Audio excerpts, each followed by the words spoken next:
बाजुआ जी, सबसे पहले तो स्वागत है आपका। धन्यवाद, आपका भी बहुत बहुत धन्यवाद। ये बताइए बाजुआ जी, लगातार पहले भी भारत बंद हुए, चक्का जाम हुआ, लेकिन लग रहा है सरकार ने दबाव मानना बंद कर दिया है इस प्रकार की चीज़ों का। क्या लगता है, क्या सरकार पे दबाव बनाने में कामयाब हो पाएंगे?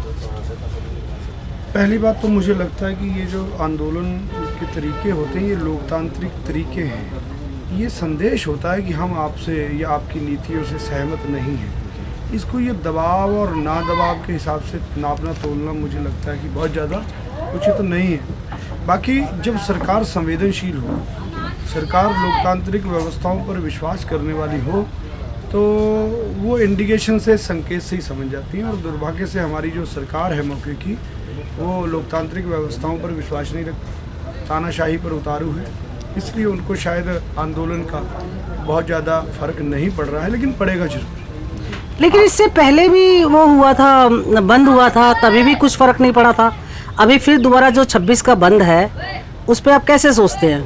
देखिए, जब पहले बंद हुआ था उस समय भी देश के लोगों ने, देश के किसानों ने, मजदूरों ने, नौजवानों ने ये संदेश दिया था सरकार को कि हम आपकी नीतियों से सहमत नहीं हैं, हम आपके कानूनों से सहमत नहीं हैं। सरकार नहीं मानी, ये अलग बात है, लेकिन किसानों की सोच में या मजदूरों की सोच में तो परिवर्तन नहीं आया ना। वो तो आज भी वहीं खड़े हैं और तब तक खड़े रहेंगे जब तक ये सरकार जो है ये कानूनों को रद्द नहीं करती और एमएसपी पर गारंटी का कानून नहीं बनाती। आपको नहीं लगता कि इस प्रकार के कृत्यों से आम जनमानस को परेशानी होगी?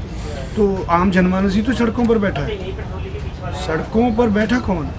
आम जनमानस ही बैठा है। देश का वो मजदूर किसान बैठा है जो खेतों में काम करता है। इससे भी कोई आम जनमानस है, कोई ऐसी कोई क्लास है तो बताओ कौन सी क्लास है? और उस क्लास के लिए ये पूरा का पूरा झगड़ा है, ये पूरा का पूरा आंदोलन उस क्लास के लिए है। तो ये आंदोलन जिनके लिए है और जो लोग आंदोलन कर रहे हैं वो संयुक्त रूप से भारत को बंद करके मजदूर, किसान, व्यापारी सरकार को संदेश देंगे कि हम एकजुट हैं और हम इस आंदोलन को आगे तक ले जाएंगे और हम पूरी तरह से, जब तक ये कानून रद्द नहीं होते, तब तक अपने लोकतांत्रिक अधिकारों का आंदोलन के रूप में प्रयोग करते रहेंगे। अच्छा, एक बात, मैं कई महापंचायत में कवर किया है। अब स्वामीनाथन की जो रिकमेंडेशन है वो लागू करने के लिए नहीं कहते, वो सब भूल गए हैं, ऐसा कुछ लगता है मुझे, हमें लगता है। ऐसा नहीं है। देखिए, जब कभी भी कोई चीज़ की लड़ाई होती है ना, हमारे पास सबसे पहले जो हमारे आंदोलन, इस आंदोलन से पहले जो किसान आंदोलन होते थे तो उनकी मेन मांग होती थी कि स्वामीनाथन की रिपोर्ट लागू की जाए, जिससे कि किसानों की आय जो है वो बढ़ सके और किसान जो कर्ज में डूब रहे हैं लगातार, उनसे बचा जाए। इसी बीच सरकार ने क्या किया कि ये 3 कानून लेकर के आई। इन 3 कानूनों से जो हमारी खेती है, जो हमारी किसानी है, वही हमसे दूर जा रही है। तो अब पहली लड़ाई है हमें अपनी किसानी बचाने की। जब हम अपनी ज़मीन बचा लेंगे, अपनी खेती बचा लेंगे, अपना अस्तित्व बचा लेंगे, फिर ही तो स्वामीनाथन की जरूरत पड़ेगी। आदमी जिंदा रहेगा तभी उसकी आवश्यकताओं की उसको पड़ेगी। हम अब जिंदा रहने की लड़ाई पहले लड़ेंगे, उसके बाद स्वामीनाथन की बात करेंगे। आगे किस दिशा में जाएगा आंदोलन बाजुआ जी, ये बताइए, क्योंकि सरकार मान नहीं रही। लगभग 2 महीने हो चुके हैं, वार्तालाप के रास्ते बंद हैं और सरकार ने भी स्पष्ट कर दिया है कि जिस फॉर्मूले पर 22 जनवरी को बात हुई थी उसी फॉर्मूले पर बात करनी है तो स्वागत है, वरना सरकार भी बात करने को तैयार नहीं है। कब तक बैठे रहेंगे सर? देखिए, यही भाषा जो आपने बोली है सरकार की, यही भाषा तो ये साबित करती है कि ये सरकार लोकतांत्रिक व्यवस्था पर विश्वास नहीं रखती। ये लोग देश के मजदूरों, किसानों के प्रति संवेदनशील नहीं है सरकार, जो शर्तें रख कर बात करना चाहती है। जबकि किसानों का ये कहना है कि आप एक टेबल पर बैठिए, और लगातार आपने 11-12 बार बुलाया, हम आए।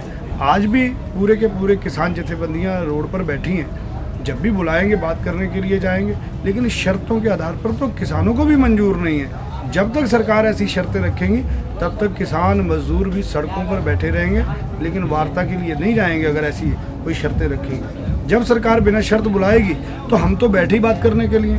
घर से आए थे तो बात कर रही, तो दिल्ली जा रहे थे, बॉर्डरों पे रोक रखा है, रोडों पे रोक रखा है। जब बुलाएंगे तब जाएंगे। अच्छा, एक चीज़ अब तुम्हारे किसान नेता अभी हिंदू में दर्शन पाल का ये इंटरव्यू छपा था, उस दिन नरेश टिकैत ने मंच से कहा था कि अगर राजनाथ सिंह बिचौलिए मतलब बीच बचाव करेंगे या वो बीच में बैठेंगे तो हम मान जाएंगे। ये इसका क्या कारण है कि ये क्यों आपके यहाँ से ऐसी आवाज़ उठी है? इसका एक कारण ये है कि राजनाथ सिंह की जहाँ तक बात है, मुझे लगता है ये मैं उनके तरफ से नहीं कह रहा हूँ, ये मुझे लगता है कि एक अनुभव के तौर पर कि एक बड़े कद के मंत्री हैं, वो अगर कोई किसानों से बात करेंगे तो उनको इतना अधिकार होगा कि वो किसी बात को फाइनल कर पाए।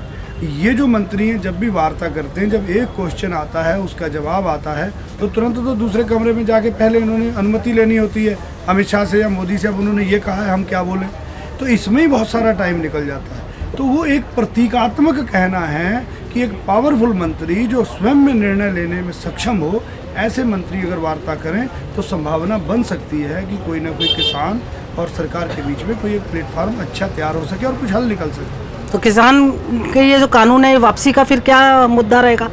ये प्रश्न नहीं उठेगा कि आप वापसी लो, अगर वो बीच बचाव करेंगे? बीच बचाव की तो बात ही नहीं है। तो आपने अभी तो कहा कि अगर राजनाथ सिंह बीच बचाव करेंगे, राजनाथ सिंह समझेंगे बात को, ऐसा उम्मीद है कि वो निर्णय ले लेंगे किसानों की बात पर। किसान कह रहे हैं आप रिपील करो, तो राजनाथ सिंह निर्णय लेने की स्थिति में होंगे, ऐसा उम्मीद की जा सकती है उनके कद और उनके पद को देखते हुए और उनके अनुभव को देखते हुए। लेकिन राजनाथ सिंह को तो बिल्कुल साइडलाइन किया हुआ है, कहाँ उनकी चलती है? दो ही की चलती है सिर्फ, मोदी और अमित शाह की। ये सरकार का और भारतीय जनता पार्टी का इंटरनली मामला है, लेकिन देश देख रहा है, देश का नौजवान देख रहा है, मजदूर किसान देख रहा है कि जो भी इनके काम हैं वो तानाशाही से परिपूर्ण है। चाहे वो राजनाथ सिंह को साइड लाइन लगाने का हो, चाहे वो आडवाणी को लगाने का हो, हालांकि ये उनका आंतरिक मामला, हमारा कोई इससे विषय नहीं है, लेकिन ये लगता है कि ये दो लोग जो गुजरात से संबंधित हैं और आज पूरे देश भर में गुजरातियों को जिस